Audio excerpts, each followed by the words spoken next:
Well, I will say welcome again and good morning to our webinar for developing a competitive application for the John A. Knauss Marine Policy Fellowship.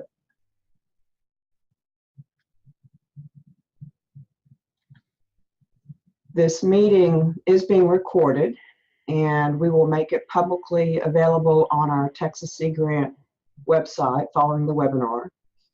And so we encourage you to just listen and save your questions. You can make some notes, but save your questions for after the presentation. There will be plenty of time for Q&A.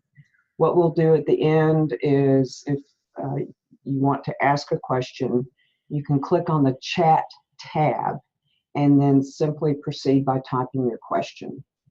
And then I'll read the question and we'll go from there.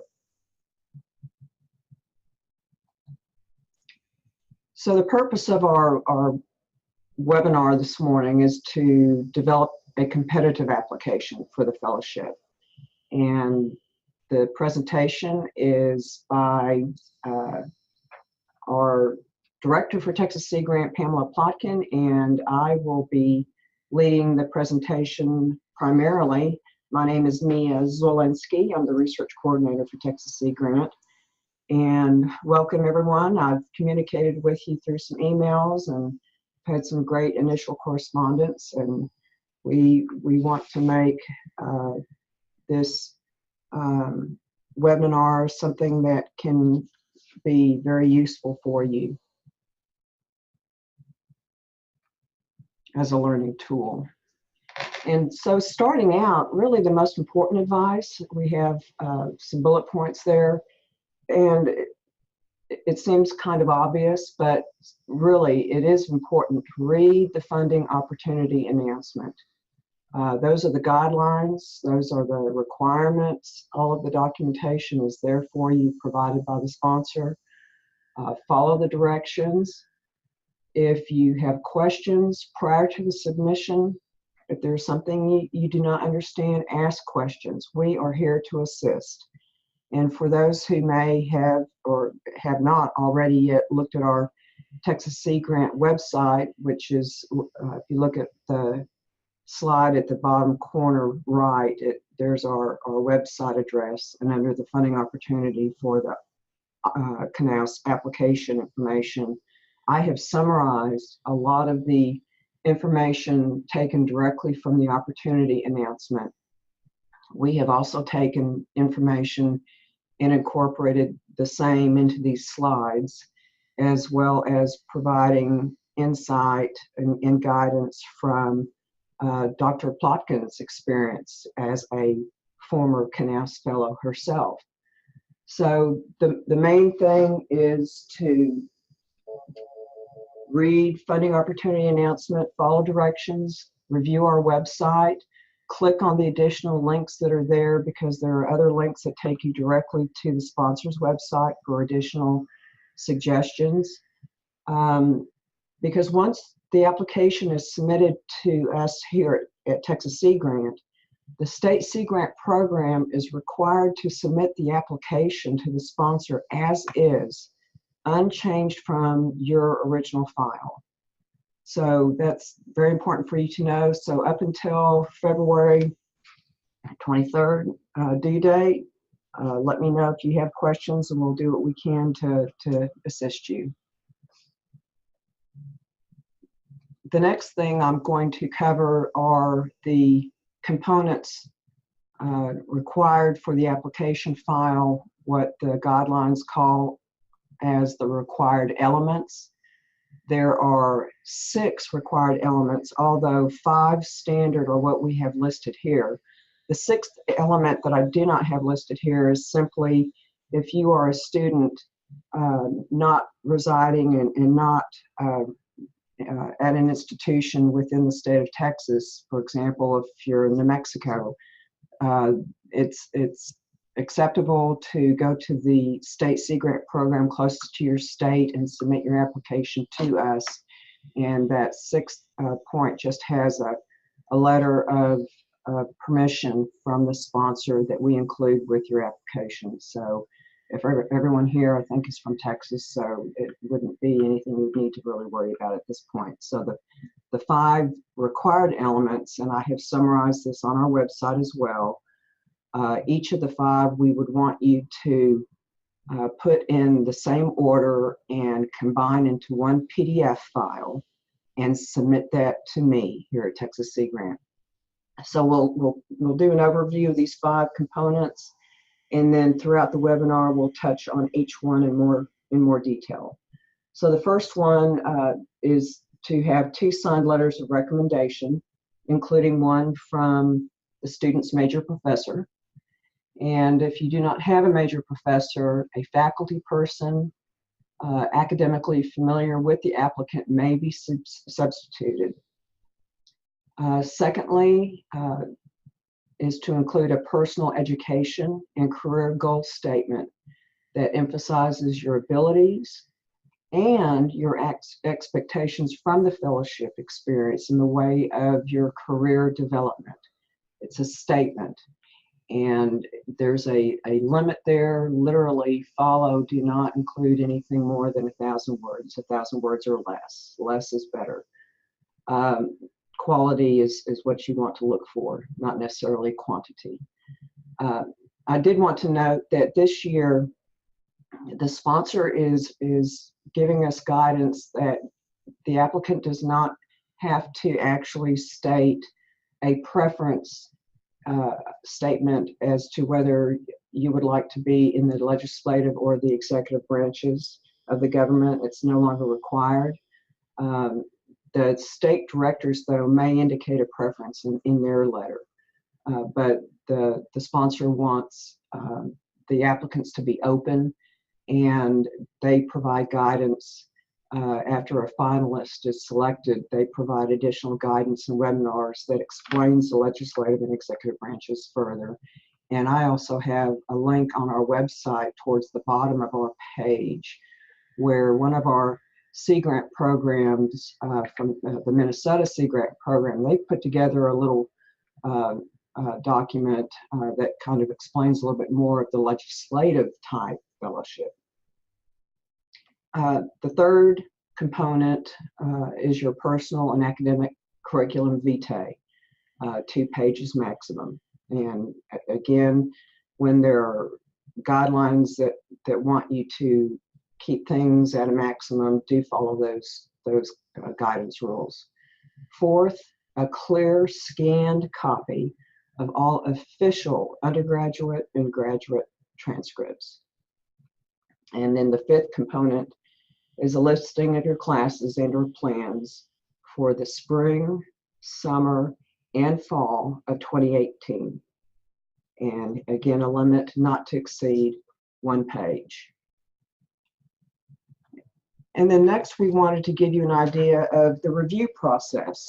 The applications are submitted to the State Sea Grant Program, and the State Sea Grant programs have their own review process. And so that's a stage 1 where we look first for quality control, if everything is complete as required in the application package. And then the State Sea Grant Program Selection Panel will review all the applications, and then we'll forward the 6 most competitive applications to the 2nd stage, to the National Sea Grant Office, where the stage 2 occurs, and the National Selection Panel will review all of the applications from the 33 state Sea Grant programs across the country. And then they'll select the top 30. I think this year, though, they're hoping to select not less than 35 applicants this year. So you can see the maximum number of applications. That's a lot of competition. And that's the thing we want you to know, is that that's the whole purpose of us preparing the webinar for you, is so that you can make your application as competitive and interesting, have it stand out, because we've received a lot of good qualified applications in the past, but we want your application to stand out, and we hope to help you and convey additional information this morning that will help you develop a competitive application. And so the next thing is, well, what are the panelists looking for? Again, going back to the guidelines, if you look on page 8 and 9, there's a list of the criteria that is used by the selection panel. So that is what your application, that's how it will be graded. The percentage distribution of in importance on each of the sections of your application file, and why the criteria is important, and the percentage rating that has been assigned to each area. And so the letters at the top there, the first bullet at 15% rating, the letters, recommendations, or endorsements are rated at 15%. And that when the application first comes to the state Sea Grant program, when you first submit the application to Texas Sea Grant, of course, there will be just 2 letters, your major professor, and then one other letter of recommendation. And then once the application is chosen and selected to go forward to the national panel, and the Texas Sea Grant state panelists have recommended those applications to be reviewed by the national office, then the Texas Sea Grant director will write a strong letter of recommendation for you. And so at the national level, all 3 letters will be rated at 15%. Your academic record will be rated at 15%. And primarily looking at your performance, your academic performance, based primarily on your transcripts. That's the certified documentation of what you've done, what you've taken, how you've scored, and so that is a 15% rating of the criteria that they'll look at, weighting there. 30% is weighted on your statement for your personal education and career goal statement. So that is a very important document, statement that is important enough where the rating has been increased to 30%. They want to know how your personal education and what your career goal statement is, what you're hoping to achieve and reach with your career goal. The last point is your additional relevant experience. That's rated at a criteria rating of 40%. And that's related to not only your education, but relevant experiences to your education and your career, your extracurricular activities, your honors and awards, your interpersonal, written and oral communication skills. And all of this is based on and documented in your application documents. It's based on your CV, your transcripts, the personal education and career goal statement, and your letters of recommendation. And we'll go further into all of these criteria, but again, in the guidelines, page 8 and 9 of the opportunity guidelines, it lists in detail what they're looking for. It breaks those 4 areas out even further. And you would like to keep that in mind when you're putting your documents together and when you're writing your documents, because the selection criteria here is what the panelists are going to want to see in your application. So you want to tell them what they would want to see. Next, on looking at the selection panel on the state level here at Texas Sea Grant, we will review all the applications and make a decision based on the 6 that we would like to select and move forward to the second stage review at the national level. And our state selection panel consists of the Texas Sea Grant director, our senior associate director, and assistant director. And then the national panel, the Sea Grant directors and associate directors. Excuse me, I'm going to have to cough here. Excuse me. The Sea Grant directors and associate directors of all of the state Sea Grant programs will be on the panel, selected from those states, the National Sea Grant Advisory Board members, and also former and current Knauss Fellows. So it's a great selection of panel members.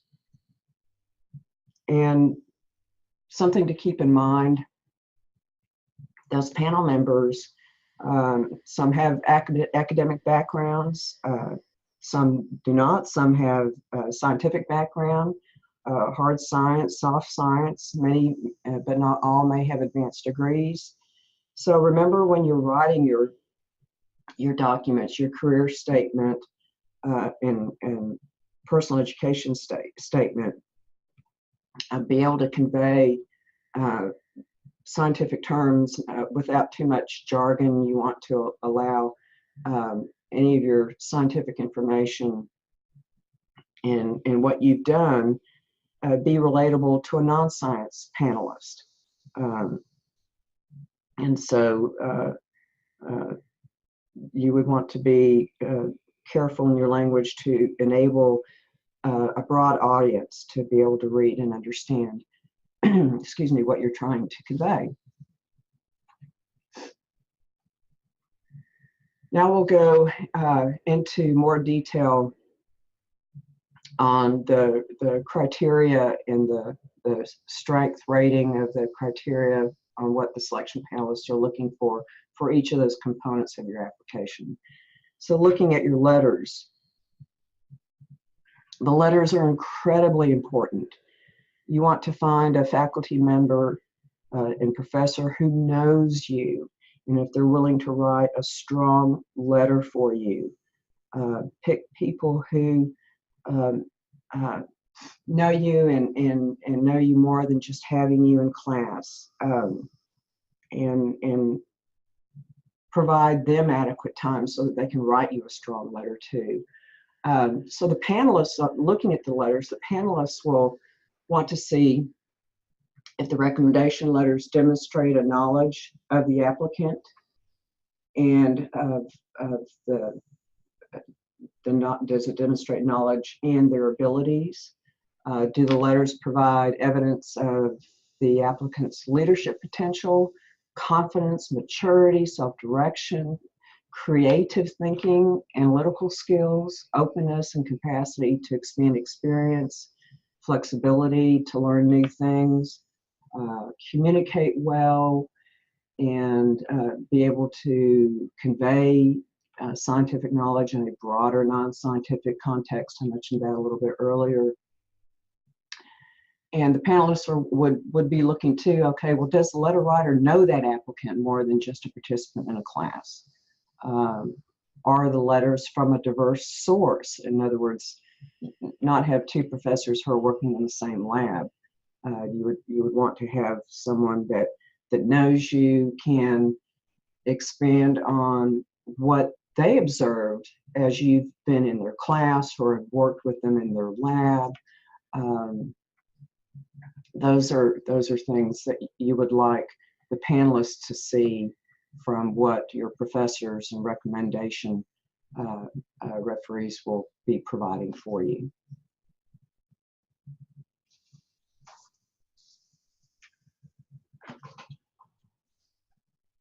Next, looking at further what the selection panelists are looking for, their criteria of 15% on your academic record.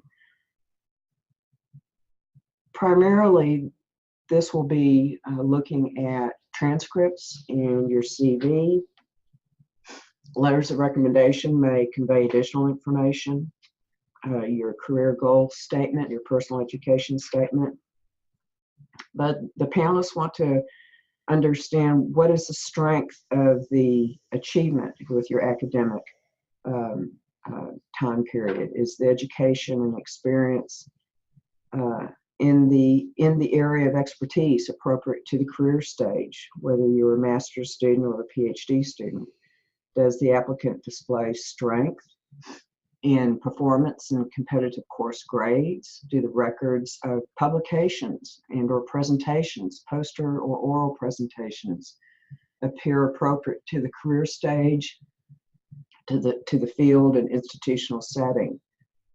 We would want you to document that in any of your publications that you may have pending or have been published. Document that in your CV, and it's a student, 1 or 2 year master's or PhD student are going to have different levels of what would be published at that point, and so they would be looking for whether those records are appropriate at that career stage.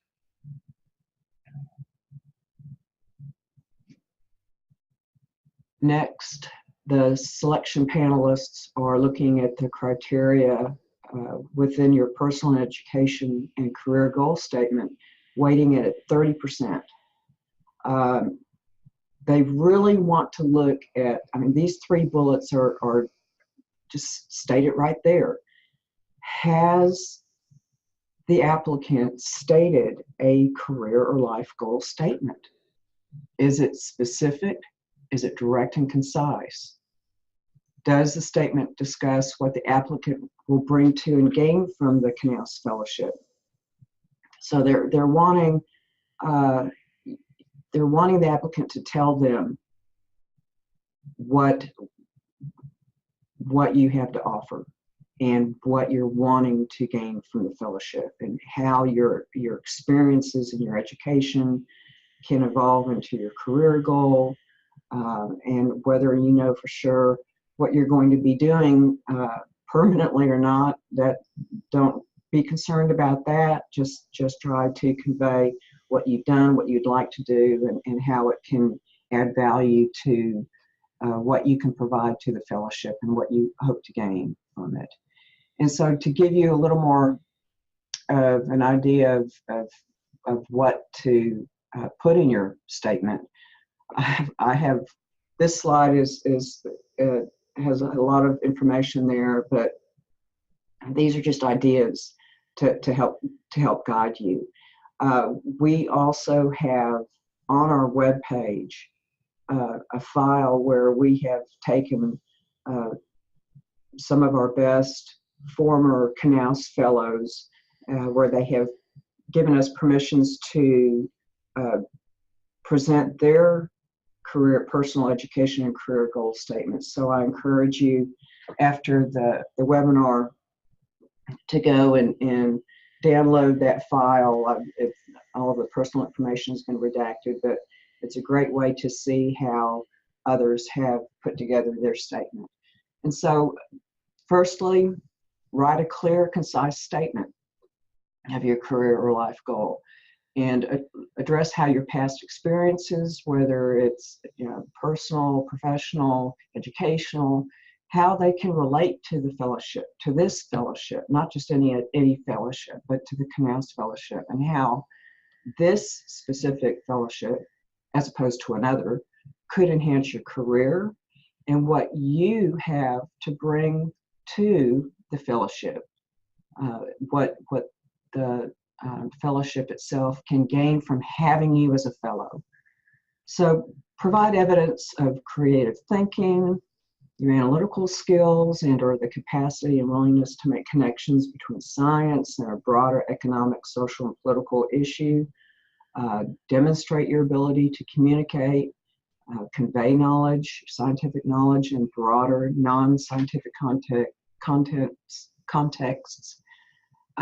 And so again, tell your reviewers what you want them to hear, and model it after the criteria of what the panelists are looking for for each of the components of the application.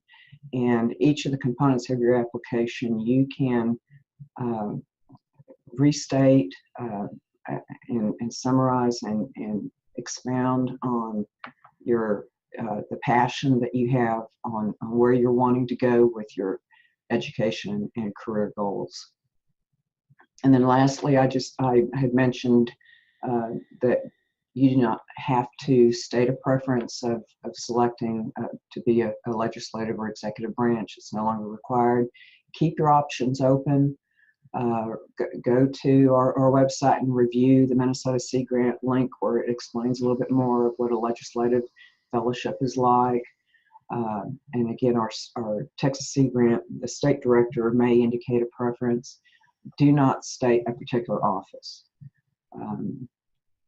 And then simply, in probably might not seem as obvious, but as you're kind of pull yourself out of the details of the application and communicate what you've written, but be able to tell a story, and a story that's interesting to the panelists.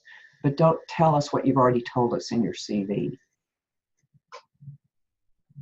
So bottom line, the panel is looking for a statement, a personal education and career goals statement that provides an idea of why you want to be a Knauss Fellow, what you hope to get out of that year in Washington, D.C., working with the host office, what you can bring to the fellowship, how your skill sets can help that host office achieve its work, and how this particular fellowship, as compared to other fellowships, will fit into your career development. The last component of the Knauss application, the criteria that the panelists will be looking at, and it is the largest weighted criteria percentage of 40%. They want to look at all of your experience, whether it's formal education, personal job, other extracurricular activities. They want to know how your experience is relevant to your personal education and career goals, and how it can make a good Knauss Fellow. So does the applicant have volunteer and extracurricular activities in relevant academic, applied research, administration, outreach, or policy positions? You don't necessarily have to have a marine degree. This is a policy fellowship, and you will be learning those sorts of things too, so you do not have to necessarily have policy background position. But if you can think about your extracurricular activities and identify some of those skill sets, you may find that those areas are relevant to what you have to offer. Does the panelists also are looking to see if the applicant has a well-rounded background, including a diversity of classes, balanced and appropriate coursework, and appropriate to the career stage. You may have different coursework, land use courses or GIS courses that would be interesting to round out your educational background. You may have prior leadership roles relevant to your career stage, such as student government, faculty committees, advisory committees, societies, professional societies, community initiatives, etc. They're wanting to see that relevant experience. Have you received honors and awards? List those in your CV. Are they relevant to your career and where you're wanting to take yourself? Have you shown interest in working with diverse stakeholders and demonstrate a commitment to applying scientific expertise to serve society? A lot of fellows, applicants, have understood the importance of basic research, and so then how can we apply it? How can we make it important policy? And so that's a lot of the desires that the Knauss Fellows have. How much marine and aquatic science and or policy experience does the applicant have? And then also on the relevancy of your experience. is the publication record relevant to the applicant's career stage? And this slide here is not something that's actually listed in the guidance with criteria weighted on what the panelists are looking for, but it is the last component of the 5 required components that are required for your application package: a list of classes and/or plans for spring, summer, and fall of 2018. And again, a limit there not to exceed 1 page. As I mentioned, the guidance, the opportunity guidance instructions, there's no specific guidance on this. So you don't want to simply provide a list. Use this 1-page document as an opportunity to describe the purpose of your selection of the classes and the plans, how they're going to impact your career, further your qualifications as a fellow. Give yourself the opportunity, as Dr. Plotkin has said before, use that white space on that 1 page. Don't simply provide a list. Provide more of a background on how all of this ties together. Sell yourself. What can you bring to the fellowship, as well as what you hope to gain from this fellowship?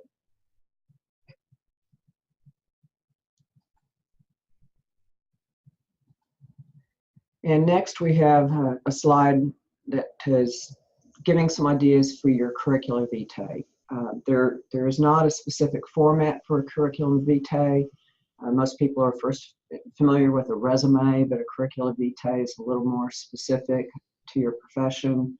You might inquire with your advisor, your professor mentor, to see if he has an example CV that you could that he could share, that you could use as maybe a guide on putting yours together format-wise. It's limited to 2 pages. Again, strict guidance there. On your CV, choose your words and presentation carefully. List your diversity of activities, your classes, your extracurricular awards, your volunteer activities. List publications and review, press or published, and oral poster presentations. Your class papers are not considered for this. And dates are important, and just clarity. After you put your CV together, step back and look at it. Have your professor review it. Does it make sense? Is it clear? Is it succinct? And then almost lastly, what specifically are the panelists looking for? There's miscellaneous things. Well, do you have any acronyms? Are they defined? Again, make it easy for the reader to understand what you're wanting them to read. Are there misspelled words and or grammatical errors? Are you keeping within page limits or word limits?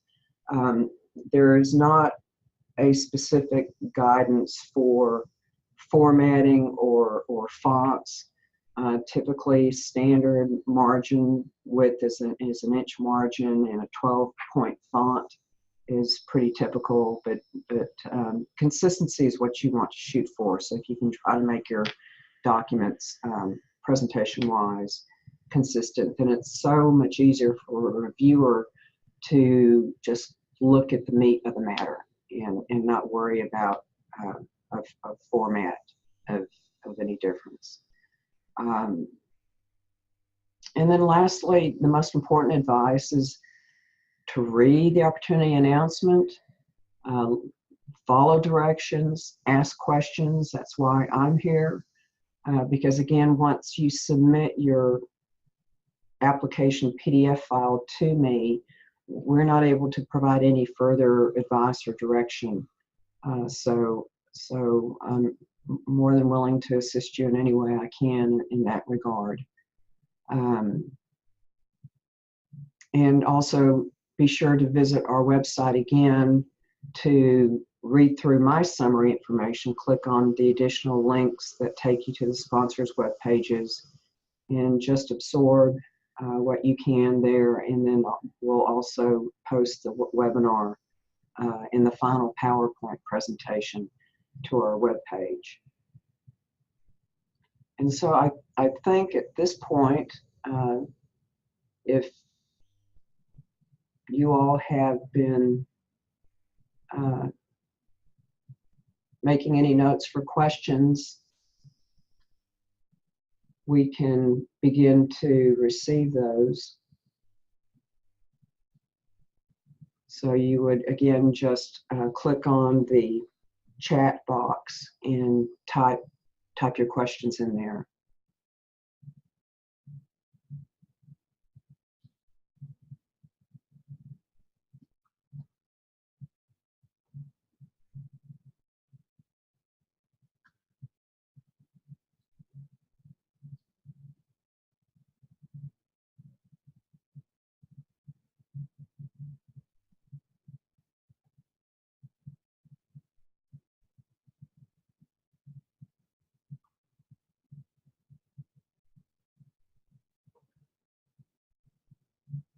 Does anyone? Oh, here comes some questions.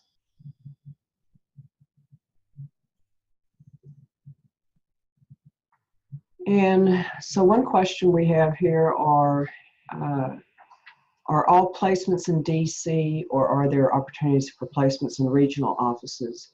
The Knauss Fellowship is specifically in the Washington, DC area. A second question, is there a specific date that the finalists will be selected?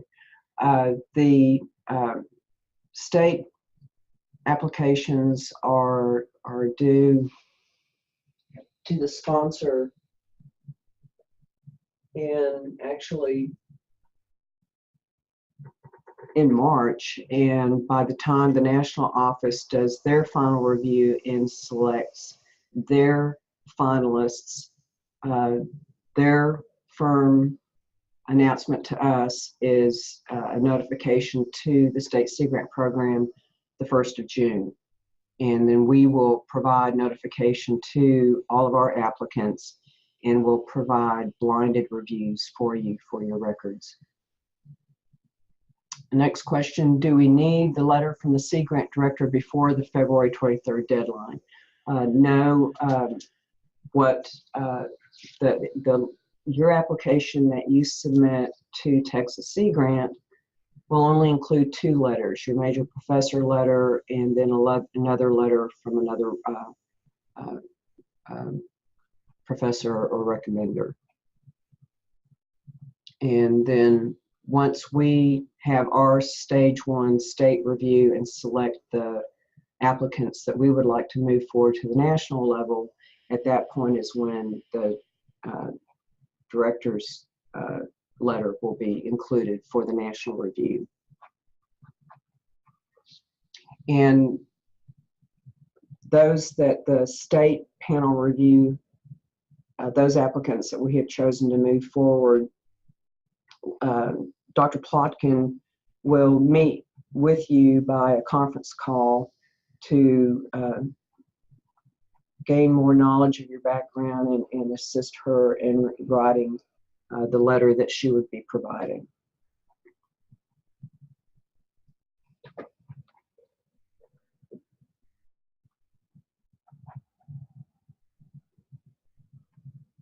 And I have on the website, on our Texas Sea Grant website, on the listing of the 5 components to include in one PDF file, that would include your letters of recommendation to be inserted in that one PDF file. Now, I have provided another link for those letters where the referees would like confidentiality. There's a statement where that can be sent to my address, and they can simply click on that link, and it's a specific email where I'll see that it's a letter of confidentiality, and I will insert the letter into your application. Okay, let me look at this other question. Well, thank you. Thank you for a great presentation. Well, thank you for making that comment, and I'll read your question. with the level of competition, with someone with a 4.0 grade point but a lower undergraduate grade point more than likely be eliminated early. The strength of your application, don't be too concerned about your grade point. You want to be able to convey and discuss and communicate in your application file how your education has evolved and what you've learned from it, and how that will be a part of your career goal that you can offer as a fellow. So don't be too concerned about grade points in that regard. Another question. After the review period, will applicants have the ability to receive any feedback on how they could strengthen their application? We will provide the blinded reviews from the National Sea Grant panel, and that will give you a lot of insight on what they were looking for, what they recommended, both pros and cons. And another question, is there any flexibility in the start date for the fellowship? Our NOAA fiscal year is February 1 through January 31, and so the fellowship would begin February 1 of 19 through January 31 of 2020. But this is an educational fellowship, and a lot of students maintain minimal hours as they're finishing up their dissertation. The expenses, the guidance for allowable costs allow for academic related travel back to your institution to defend and complete your degree, graduation. And so there may be instances where the start date might need to be different from the standard February 1, but we would need to visit that on a case-by-case basis and work with the National Sea Grant Knauss Fellows Program Officer, and they can provide guidance further.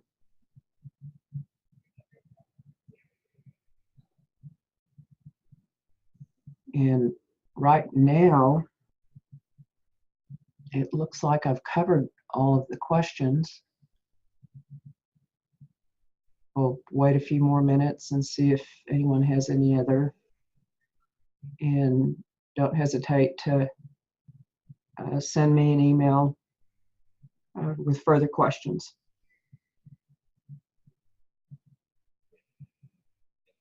And we have another one.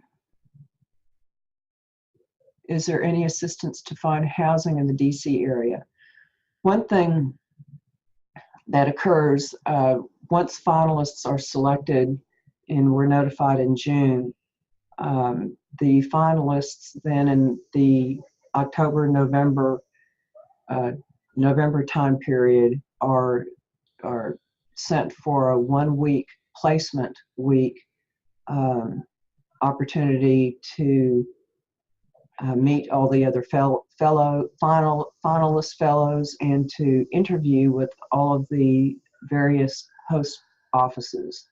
And so at that point, once a placement office is matched up with your background and your interview is successful and the placement week is closed, you will have met a lot of people. There's a lot of guidance that's provided by the National Fellow Program Office, where they give suggestions on taking time to before and after placement week to look for housing. Some fellows room together, and so there would not be too much concern on that. You'll find out a lot of information once you're at placement week, and relocation costs are covered with the award funds even prior to the start date. So you would be moving in January so that you could be in place for orientation for February 1. But we will be allowed pre-award spending to be able to reimburse you for your relocation costs. But you'll learn a lot. The finalists will learn a lot once they go to placement week.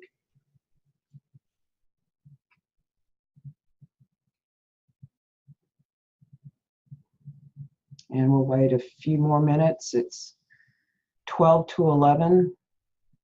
I hope this has been a good educational webinar for you. Look at the criteria.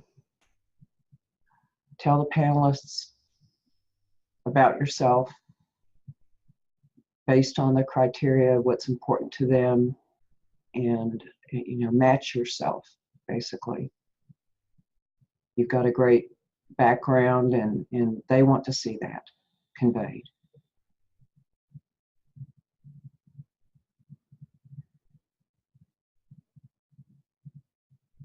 And we have another.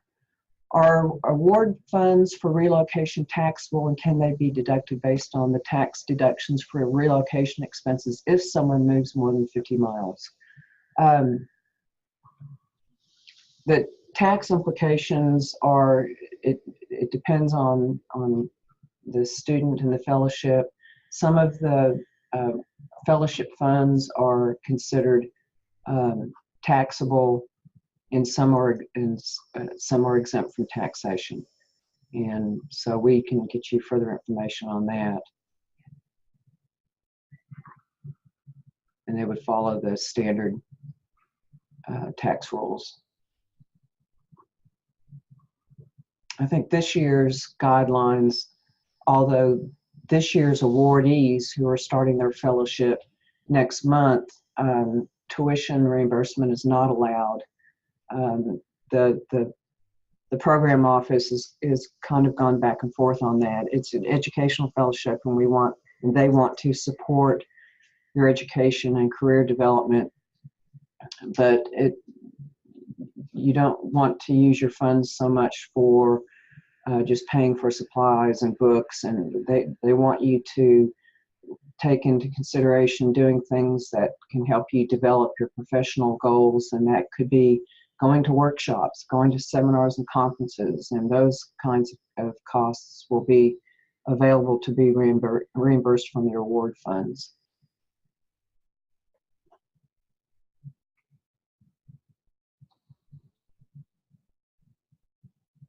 And then also be sure to check back at our website to look at the former fellows statements file that has the pages of our former Knauss awardees, a selected few that we've included in one combined PDF file for you to review, and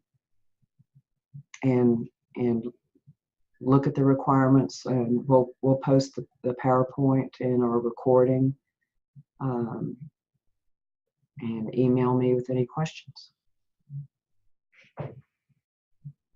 Okay, thank you very much, and have a great rest of the Friday and wonderful weekend, and best wishes with your spring semester and the Knauss application. Thank you very much.